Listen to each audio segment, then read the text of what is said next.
Discuss करेंगे electric potential के बारे में। Electric potential,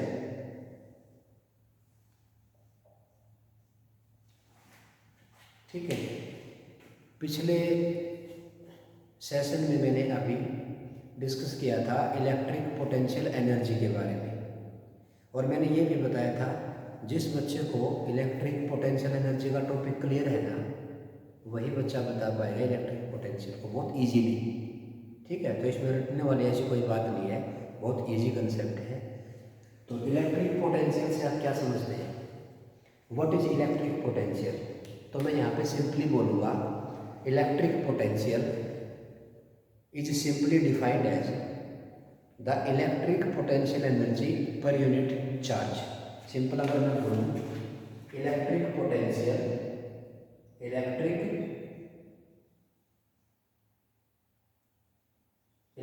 potential is simply defined as electric potential at a point,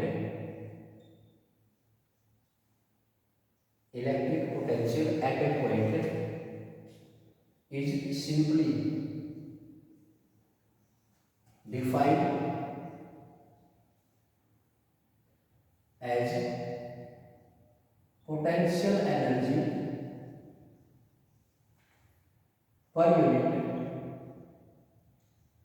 charge, potential energy per unit charge, यानी कि potential energy यानी कि U पर यूनिट चार्ज का मतलब कोई भी क्यू नोट हो सकता है। इसको मैं टेस्ट चार्ज भी बोल सकता हूँ या कोई भी चार्ज हो सकता है बेटा। क्या मेरी बात क्लियर है? तो electric potential equal to potential energy per unit charge, ये होता है बेटा, ये होता है। बिल्कुल सिंपल मीनिंग इसका, ठीक है। अच्छा एक बात बताओ आप, मैंने बोला ये एट ए पॉइंट है, एट ए पॉइंट, तो ये भी तो एट ए पॉइंट ही आएगा ना बेटा, ये भी उस पॉइंट की एनर्जी तो है। अगर मैं लिखूंगा डिफरेंस, अगर मैं लिखूंगा पोटेंशियल का डिफरेंस डेल्टा वी, तब मैं क्या लिखूंगा यहाँ पे, तब मैं सिंपल अगर बात करूँ तब मैं ऐसे लिख सकता हूँ delta V equal to delta U by Q naught, ठीक बात है ना बेटा, डेल्टा। अब यहाँ पे बात आती है मेरे बच्चों, ये कौन है, ये है चेंज इन पोटेंशियल एनर्जी। और मैंने आपको बताया था किसी भी सिस्टम को बनाने के लिए हमने जो कार्य किया है वो सिस्टम की पोटेंशियल एनर्जी के डिफरेंस के रूप में स्टोर हो जाता है, ठीक बात है। तो अगर वर्क डन बाय एक्सटर्नल है तो मैं लिखूंगा इसको डेल्टा यू, जो किसके बराबर होगा, you final minus you initial. अगर मुझे बताना हो वर्क डन बाय कंजर्वेटिव तो मुझे नेगेटिव लगाना पड़ेगा, क्योंकि मैं बता चुका हूँ बहुत अच्छे तरीके से कि कंजर्वेटिव का जो वर्क बना वो एक्सटर्नल के अपोजिट में होता है। मैंने जो वर्क किया ना एक्सटर्नली, वो मैंने कंजर्वेटिव के अगेंस्ट वर्क किया था, इसलिए। और लिखना किसका होता है, लिखना किसका होता है बेटा, लिखना तो कंजर्वेटिव का होता है, इलेक्ट्रोस्टैटिक का होता है, तो उसमें मैं नेगेटिव साइन जरूर लगाऊंगा यहाँ पे। तो इसमें क्या लिखूंगा, you final minus you initial, चाहूँ तो मैं इसको वर्क डन बाय, क्योंकि ये बात मैं आज में 2-3 बार बता चुका हूँ आपको, you initial minus you final, ठीक बात है ना मेरे बच्चे। इसको क्या लिखूंगा मैं, इसको लिखूंगा मैं v final minus v initial बराबर है, क्या लिखो बेटा, चेंज, यहाँ पे मुझे लिखना पड़ेगा वर्क डन बाय, अगर मैं लिखूंगा एक्सटर्नल और y में क्या लिखूंगा क्यू नोट, तो अगर एक्सटर्नल की फॉर्म में लिखूंगा तो क्या लिखूंगा u final minus u initial by Q naught, अगर मुझे एक्सटर्नल की फॉर्म में लिखना है, ठीक बात है ना। और अगर उसमें लिखना पड़ जाए तो क्या लिखूंगा, work done by conservative Q note, उसको लिखूंगा you I minus U F by Q. क्या आपको मेरी बात समझ में आ रही है बेटा? अगर न्यूमेरिकल आता है और क्वेश्चन अगर आपको लगाना है तो आपको एक फॉर्मूला बता देता हूँ, आपको दिमाग में याद रखना है। क्या है वो फॉर्मूला? वो रहेगा वर्क डन बाई कंजर्वेटिव बराबर है minus Q naught into delta V. लो बेटा, ये फॉर्मूला काम करेगा आपके लिए। अगर आपसे बोलता है कि एक्सटर्नल का वर्क बताओ तो यहाँ पे आप प्लस लगा दो। अगर बोल रहा है कंजर्वेटिव का वर्क बताओ तो आपको माइनस यहाँ पे लगाना पड़ेगा। बोलो यार बच्चों, ठीक है। ये कौन है? ये आपको पता है, B final minus B initial है। चलो एक मैं एक न्यूमेरिकल बोलता हूँ, थोड़ा आपको कॉन्फिडेंस आ जाएगा इस चीज़ का। देखो, मान लो ये कोई पॉइंट ए है, ये पॉइंट बी है। यहाँ पे पोटेंशियल था 10 वोल्ट, यहाँ पे पोटेंशियल मान लो 5 वोल्ट और मेरे पास चार्ज है कोई माइनस का 2 कूलम। तो क्या लिखाऊंगा? वर्क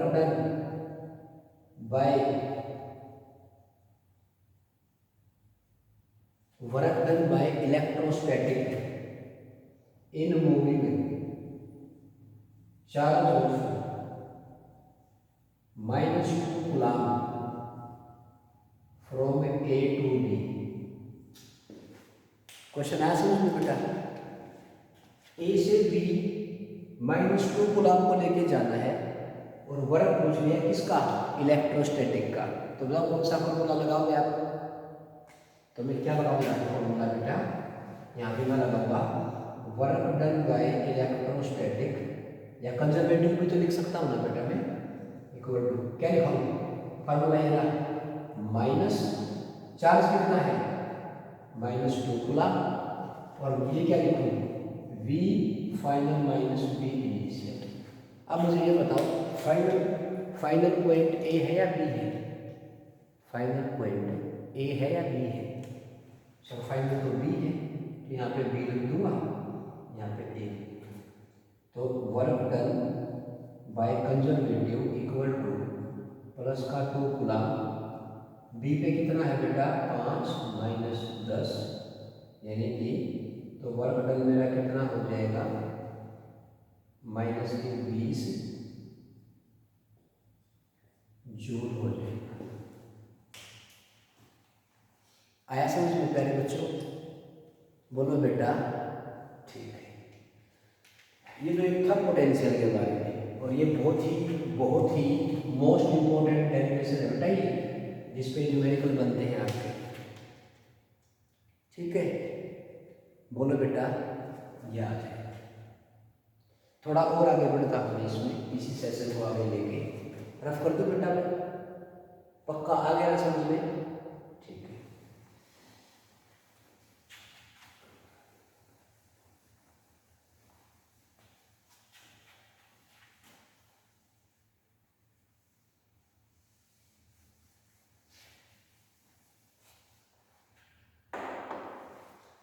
इलेक्ट्रिक पोटेंशियल किसके इक्वल आ गया बेटा? वर्क डन पर यूनिट चार्ज, ये बोल दो, या U बाय Q बोल दो। यूनिट क्या होती है बेटा इसकी? यूनिट क्या लिखो? यूनिट होगी इसकी वोल्ट। क्या होगी? कब होगी वोल्ट? जब वर्क किस में होगा? जूल में, और चार्ज किस में होगा? कूलम में। तो आपसे पूछे डिफाइन 1 वोल्ट, 1 वोल्ट किसके बराबर होगा? 1 जूल पर कूलम। ये हो सकता है। ठीक बात है प्यारे बच्चों। It is also a physical scalar quantity. It is also a physical scalar quantity.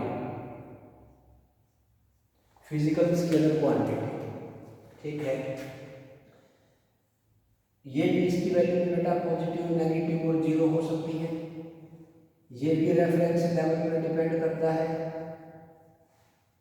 Jin parameter पर पोटेंशियल एनर्जी डिपेंड करती थी ना, उन सभी पे पोटेंशियल भी डिपेंड करता है, क्योंकि पोटेंशियल एनर्जी है तो पोटेंशियल है ना बेटा। बोलो यार, अगर किसी पॉइंट पे मुझे पोटेंशियल का पता है ना, और किसी भी चार्ज को मान में रखना है, तो मैं एनर्जी को ऐसे भी बता सकता हूँ वहाँ पे Q इंटू V। किसी भी पॉइंट पे पोटेंशियल एनर्जी किसके बराबर आएगी, जिस भी चार्ज को लेके आ रहा हूँ इंटू में पोटेंशियल ऑफ अनदर चार्ज।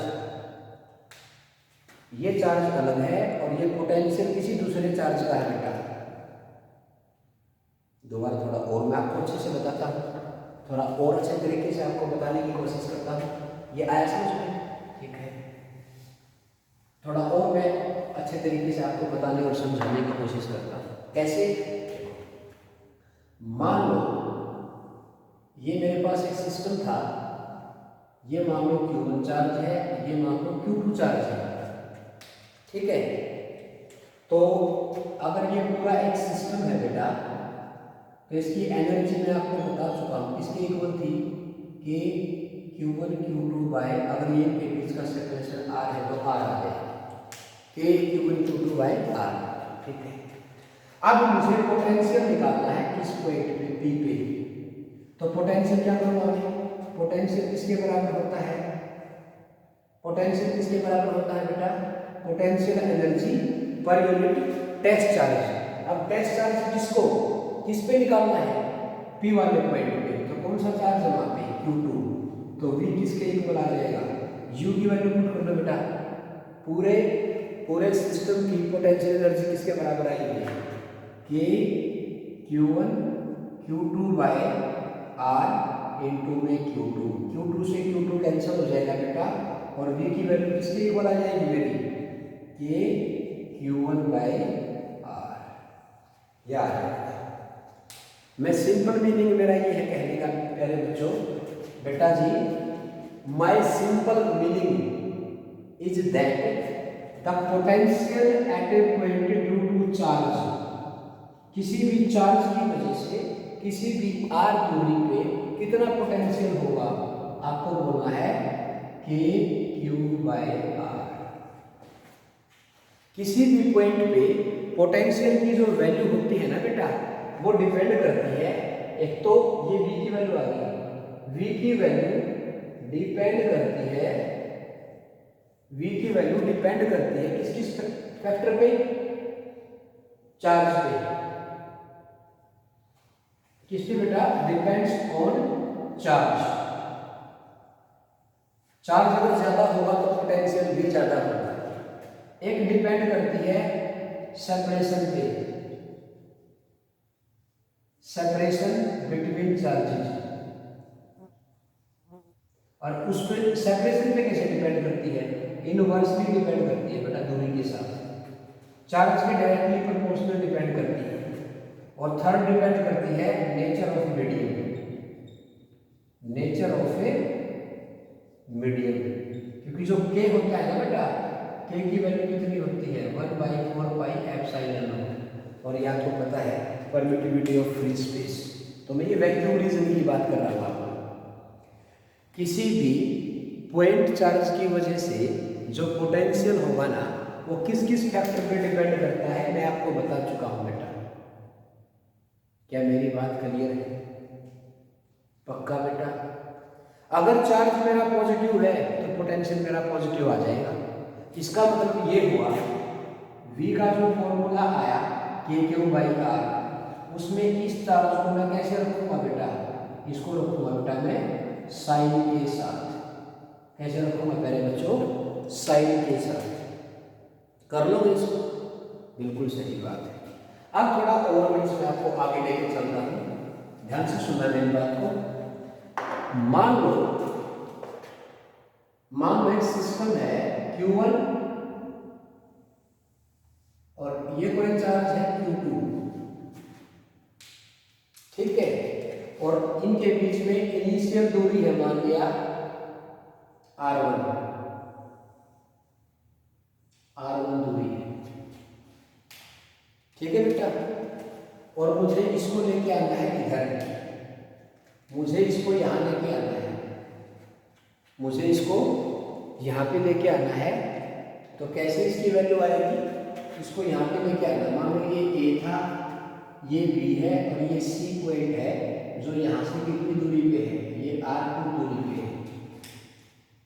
तो बताओ पहले मैं क्या लिखूंगा, पोटेंशियल बताने के लिए पहले मुझे पोटेंशियल एनर्जी का पता होना जरूरी है। ये इनिशियल पे था और ये फाइनल पे है, तो बताओ यू इनिशियल किसके बराबर लिखूं बेटा, यू इनिशियल किसके बराबर लिखूं, के Q1 Q2 बाय, बोलो बेटा, के Q1 Q2 by R1। Initial energy कितनी है R1, फाइनल कितनी है के Q1 Q2 बाय R2। बोलो बेटा, तो यहाँ पे क्या लिखूंगा मैं, पोटेंशियल डिफरेंस किसके बराबर होता है, पोटेंशियल डिफरेंस होता है V final minus V initial बराबर है, क्या लिखूं, U initial minus U final by Q2, क्योंकि मैं 2 को लेके आ रहा हूँ, क्योंकि मैं 2 वाले चार्ज को लेके आ रहा हूँ, तो क्या लिखूंगे, V फाइनल, फाइनल मतलब C, V इनिशियल मतलब B बराबर है UI, UI का मतलब U at B, U final U at C। क्या लिखूं बेटा, इनिशियल माइनस फाइनल यानी कि K Q1 Q2 by R1 minus K Q1 Q2 by R2 divide by में बेटा Q2। अब Q2 को मैं कट कर दूंगा तो मेरा आंसर क्या आ जाएगा मेरे बच्चों, VC माइनस VB बराबर है K Q1 by R1 minus K Q1 by R2। इसको बोलेंगे बेटा इलेक्ट्रिक पोटेंशियल डिफरेंस। क्या बोलेंगे बेटा इसको, इलेक्ट्रिक पोटेंशियल डिफरेंस, इसको बोलेंगे इलेक्ट्रिक पोटेंशियल डिफरेंस। ठीक है, उम्मीद करता हूँ बेटा मैंने जो आपसे डिस्कस किया वो आपको अच्छे से क्लियर हुआ होगा। अब मैं कुछ इसके न्यूमेरिकल डिस्कस करता हूँ 1 बाय 1 आपसे, तो ठीक है बेटा। देखो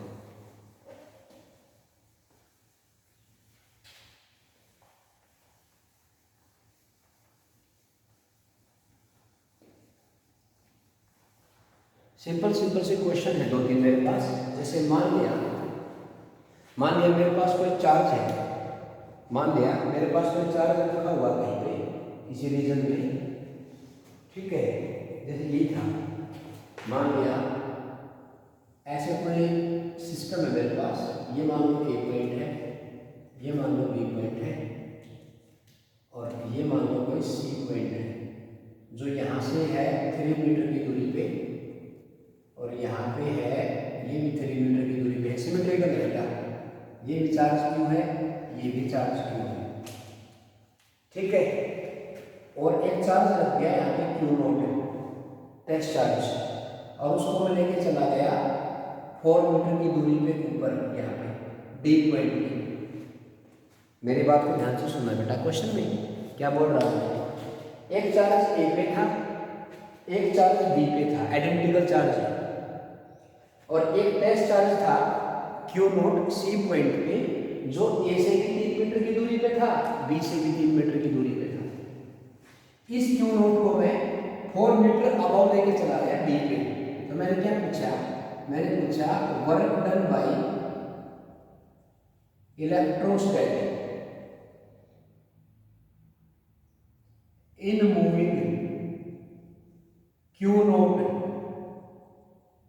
from C to D, C से D पॉइंट तक जाने के लिए मुझे कितना वर्क करना पड़ेगा, और किसका वर्क पूछा है बेटा, इलेक्ट्रोस्टैटिक का वर्क पूछा है। पहले पूछो इलेक्ट्रोस्टैटिक का वर्क निकालना है,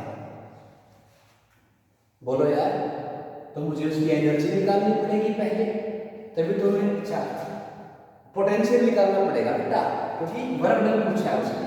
क्या बताऊं मैं, बताओ क्या फॉर्मूला यूज करूंगा मैं, क्या होता है, वर्क डन बाय कंजर्वेटिव होता है minus Q0 into V final minus V initial, यही तो होता है ना बेटा फॉर्मूला, अरे बोलो यार, ये क्या है, ये कंजर्वेटिव का वर्क निकालना है, इक्वल टू माइनस Q0 तो बेटा Q0 ही है, फाइनल एनर्जी कहाँ D पे लेके जाना है, इनिशियल कहाँ, सी पे।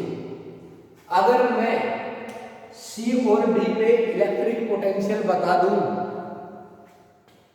तो मेरा वर्क डन आ जाएगा ए से बी तक जाने का। तो मेरा क्या आ जाएगा बेटा, वर्क डन आ जाएगा ए से बी तक जाने का। तो मुझे पहले सी पे निकालो पोटेंशियल। ए की वजह से कितना है बेटा, किसी भी चार्ज की वजह से आर दूरी पे कितना पोटेंशियल होता है, के Q by are.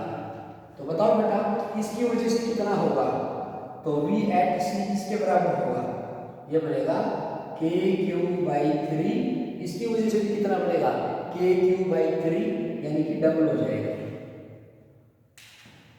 Potential is a scalar quantity. तो बेटा जितने भी चार्जेस हैं, प्लस वाले हैं तो प्लस हो जाएगा, नेगेटिव वाले हैं तो नेगेटिव हो जाएगा। पोटेंशियल एक स्केलर क्वांटिटी होती है, इसलिए अगर नंबर ऑफ चार्जेस रखे होंगे ना और किसी एक पे नेट निकालना है तो मैं सभी का क्या कर दूंगा, स्केलर एडिशन ले लूंगा, because potential is a scalar quantity. It obey simple algebra. इसके लिए मुझे कुछ मैथमेटिकल कुछ वेक्टर के रूल अप्लाई करने की जरूरत नहीं है, क्योंकि potential is a scalar quantity. तो स्केलर का फंडा इसमें यूज करना पड़ेगा। अच्छा डी पे कितना हो जाएगा, डी पे कितना हो जाएगा, बी एट डी। सोचो डी पे कितना होगा बेटा, उसके लिए पहले मुझे ए और बी से उसकी दूरी निकालनी पड़ेगी बेटा। जब तक आप दूरी नहीं लगाओगे तब तक आपका काम चलने वाला नहीं है। तो ये 3 ये 4 तो ये कितनी आ गई बेटा, 5, ये भी कितनी आ गई, 5। हाँ बताओ इसकी वजह से कितना आएगा, इसकी वजह से कितना आएगा, के क्यू बाई 5। इसकी वजह से कितना आएगा, के क्यू बाई 5। तो बेटा निकाल दो इसको। तो बताओ वर्क डन बाई कंजर्वेटिव किसके बराबर है, माइनस क्यू नॉट इनटू। बताओ डी का पोटेंशियल कितना आएगा बेटा, अभी निकाला है मैंने, 2k³ बाई 5 माइनस सी पे कितना है, 2k³ बाई 3। कर लो सिंपल सोल्व इसको, तुम्हारा आंसर आ जाएगा। तो बताओ बेटा किसके इक्वल आया, माइनस क्यू नॉट है। क्या कॉमन निकालो यहाँ से, 2k³ टेकिंग आउटसाइड, एलसीएम कितना आ गया बेटा 50, यहाँ पे 3 आ जाएगा और यहाँ पे कितना आ जाएगा 5 आ जाएगा। तो इसका मतलब मैं लिखूंगा यहाँ पे माइनस 2k³ नॉट, ये कितना आ जाएगा बेटा -2, यानी कि माइनस माइनस प्लस 2 की जगह 4 आ जाएगा, इतना जूल आ जाएगा प्यारे बच्चों। ये आ गया बेटा मेरा वर्क डन। इसके इक्वल मेरा वर्क डन आएगा, ए से बी तक जाने का जो मुझे वर्क डन करना पड़ा वो इसके बराबर आएगा। बेटा पोटेंशियल अगर पता है अलग अलग पॉइंट का तो हम वर्क डन पूछ ले, एक्सटर्नल का पूछ ले, कंजर्वेटिव का पूछ ले, किसी का तो पूछ ले, कर लोगे ना मेरे बच्चों। चलो एक दो क्वेश्चन और मैं आपसे डिस्कस करता हूँ, ठीक है। इसको मैं रफ कर रहा हूँ बेटा और ध्यान से सुनना मेरी बात को।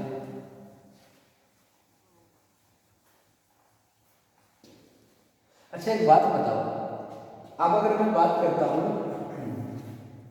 मान लो जैसे इक्विलेटरल ट्रायंगल है मेरी,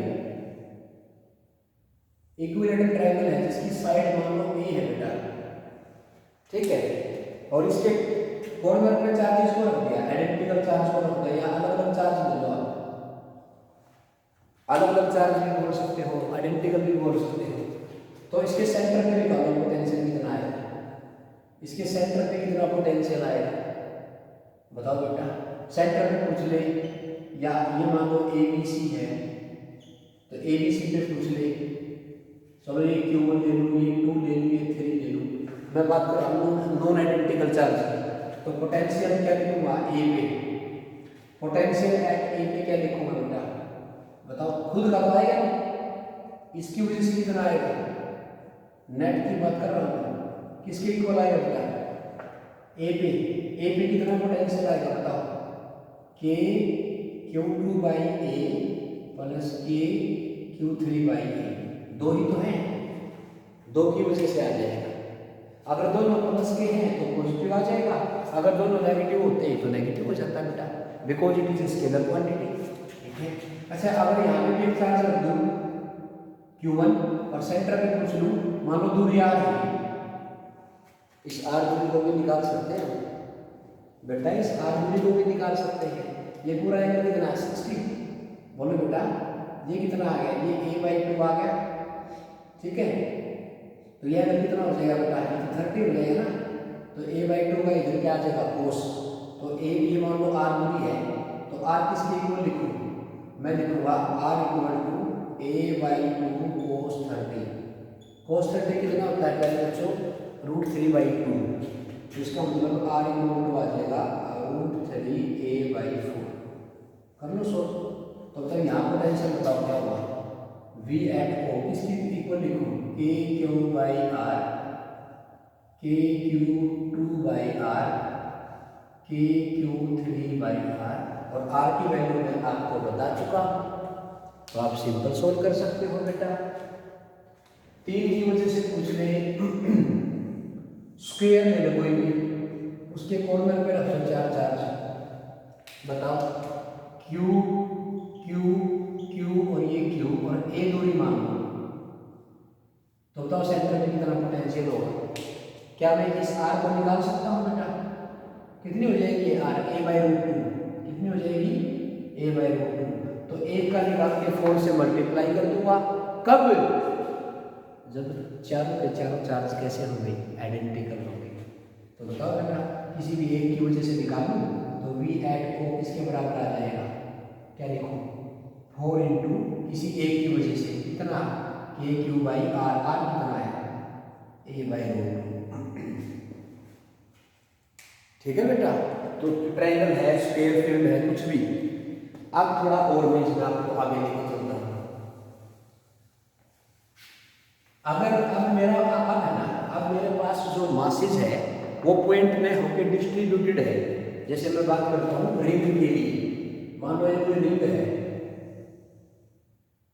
ठीक है बेटा, क्या है पहले बच्चों, ये एक ये रिंग है, इसको बोलेंगे यूनिफॉर्मली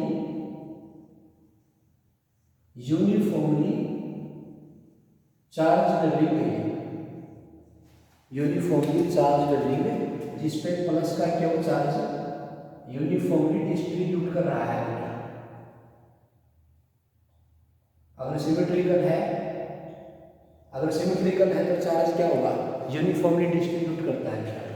और अगर इसकी रेडियस r है पहले बच्चों, तो इसके सेंटर पे कितना पोटेंशियल होगा, इसके सेंटर पे जो पोटेंशियल होगा ना V@O, और किसके बराबर होगा, अगर चार्ज कितना है बेटा Q, तो इसको बोलूँगा मैं KQ/R, ये फॉर्मूला होता है रिंग के सेंटर पे।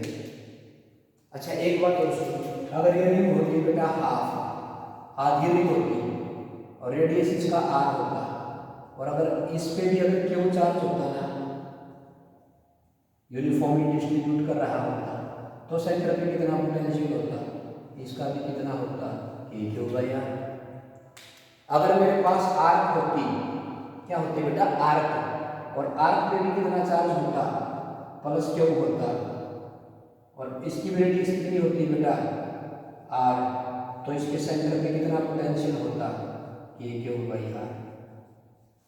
अब आप बोलोगे सर ये क्या बात हुई, पूरी रिंग पे भी KQ/R, हाफ पे भी KQ/R, और आर्क पे भी KQ/R।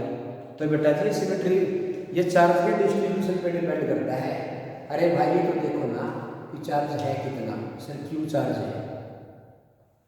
अगर ये Q चार्ज एक पॉइंट पे भी होता ना, किस पे होता, पॉइंट पे भी होता ना, और R दूरी पे पूछता तो भी कितना आता, KQ/R। मेरे ख्याल से आपको बात समझ में आ गई मैं क्या बोलने वाला हूँ। नेट चार्ज का डिस्ट्रीब्यूशन पे डिपेंड करता है कि नेट चार्ज कितना है, नेट चार्ज का डिस्ट्रीब्यूशन। अब ये आर्क लेगी बेटा, चार्ज तो अभी भी Q ही है ना, अभी भी तो Q है ना, अभी भी तो Q है ना, ऐसा समझो। जैसे अगर ये रिंग है, ऐसे ये कोई रिंग है, ये है उसका साइड व्यू, ऐसा भी बेटा साइड व्यू, इस पे अगर चार्ज बिखरा हुआ है, प्लस क्यों चार्ज अगर यूनिफॉर्मली डिस्ट्रीब्यूट कर रहा है, R अगर इसकी रेडियस है रिंग की, तो ये इसकी एक्सियल लाइन बोलते हैं बेटा, इसको क्या बोलते हैं, इसकी एक्सियल लाइन। तो यहाँ पे बताओ किसी भी स्मॉल आर दूरी पे कितना पोटेंशियल होगा बताओ। सोचो जरा, दिमाग के चक्कर तेज करो बेटा। बताओ इस स्मॉल आर दूरी सेंटर से है, यहाँ पी पॉइंट पे कितना पोटेंशियल होगा, V एट पी बताओ कितना होगा। जल्दी बताओ, सोचिए, सोचो बेटा, कितना पोटेंशियल होना चाहिए, सोच के बताओ प्यारे बच्चों। बेटा जी सोच के बताओ। अब एक बात बताओ, क्यू चार्ज की वजह से जो आर दूरी पे पोटेंशियल मैंने बताया है ना आपको, P Q बाई R, ये क्यू दूरी, ये जो आर दूरी है किससे है, आर दूरी किस चीज की है, सोच के बताओ। ये आर दूरी उस पॉइंट की दूरी है चार्ज के डिस्ट्रीब्यूशन से, चार्ज के डिस्ट्रीब्यूशन से पॉइंट की दूरी होती है बेटा। तो क्या यहाँ पे जो आर दूरी मैंने बोला है, क्या आर दूरी पे चार्ज बिखरा हुआ है क्या? चार्ज तो बेटा जी, चार्ज तो सरकमफेरेंस पे बिखरा हुआ है, जिसकी दूरी कितनी रहेगी, आर स्क्वायर प्लस छोटा आर स्क्वायर का रूट होगी, और पूरा चार्ज इसी दूरी पे है। कंप्लीट क्यू चार्ज जो है वो इस दूरी पे डिस्ट्रीब्यूटेड है, इस पॉइंट से। तो मैं क्या लिख दूंगा यहाँ पे, V एट पी बनेगा बेटा A Q by R square by plus छोटा आर स्क्वायर का रूट। इसकी डायरेक्शन क्या आएगी, डायरेक्शन क्या आएगी बेटा, अरे स्केलर क्वांटिटी है यार, डायरेक्शन तो होती नहीं इसकी। कई बच्चे तो सोच रहे थे डायरेक्शन तो आएगी, उधर होगी ना बेटा। आई एम जोकिंग बेटा, डायरेक्शन नहीं होती, because potential is scalar quantity, it has only magnitude, it has magnitude. चलो अब ये डिस्ट्रीब्यूशन का केस था। एक और अच्छा क्वेश्चन पूछ लेता हूँ आपसे, एक और अच्छा क्वेश्चन आपसे पूछ लेता हूँ मैं।